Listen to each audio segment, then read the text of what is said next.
Breaking news చూస్తున్నాము. AP deputy CM Pawan Kalyan సాయంత్రం చేపట్టాల్సిన పర్యటన రద్దయింది.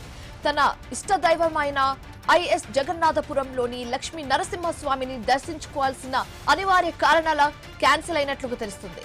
సాయంత్రం ఆలయ దర్శనానికి పవన్ కళ్యాణ్ రానున్నారని ముందుగానే ప్రకటించిన చివరి నిమిషంలో కార్యక్రమం క్యాన్సిల్ కావడంతో జనసేన శ్రేణులు భక్తులు నిరాశకు గురయ్యారు. ఇదే అంశానికి సంబంధించి మరింత తాజా సమాచారం మా కరెస్పాండెంట్ భార్గవ్ అందిస్తారు ఫోన్ ద్వారా. భార్గవ్, అసలు ఎందుకు ఈ పర్యటన క్యాన్సిల్ అయింది, డీటెయిల్స్ ఏంటి? ఈ రోజు సాయంత్రం జనసేన అధినేత పవన్ కళ్యాణ్ మంగళగిరి నుంచి బయలుదేరి రాజమండ్రి పర్యటనకు వెళ్లాల్సి ఉండగా మార్గ మధ్యంలో కూడా తాను ఎప్పుడు ప్రతి ఏటా కూడా గత 16 ఏళ్లుగా వస్తున్నటువంటి ఐఎస్ జగన్నాథపురం లక్ష్మీనరసింహస్వామి ఆలయానికి వస్తారంటూ కూడా అధికారులు ఏర్పాట్లు చేశారు.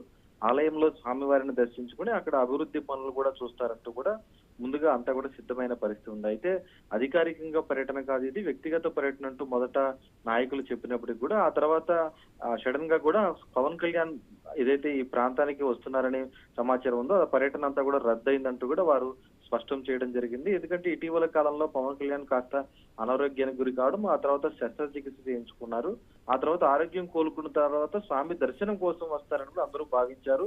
ఆయన ఎవరైతే జన సైనికులు గాని అటు భక్తులు కూడా పవన్ కళ్యాణ్ వస్తున్నారంటూ కూడా సాయంత్రం ఆ ప్రాంతానికి వెళ్లేందుకు సిద్ధపడగా ఇప్పుడు అటు పార్టీ నుంచి అధికారికంగా కూడా ఆయన పర్యటన రద్దయిందంటూ సమాచారం వచ్చింది. ఇటు అటవీ ప్రాంతం కావడం, మరోవైపు ఎండ కూడా దాదాపు 50 డిగ్రీల పైనే ఉండడంతో ఈ ప్రాంతానికి పెద్ద ఎత్తున జన సైనికులు భక్తులు పవన్ కళ్యాణ్ వస్తున్నారనే సమాచారంతో వస్తే గనక అటు ఇబ్బందులు కూడా ఎదుర్కొనేటువంటి పరిస్థితి ఉందంటూ కూడా ముందస్తుగా అధికారులు కూడా పలు సూచనలు చేసినట్లు తెలుస్తుంది.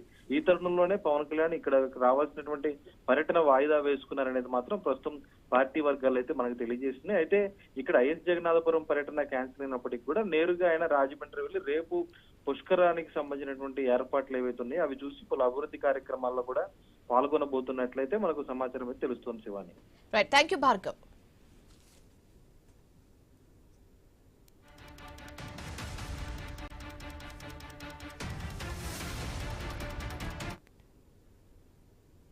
ఆంధ్రప్రదేశ్ రాజకీయాల్లో ఇప్పుడు ఒకే ఒక మాట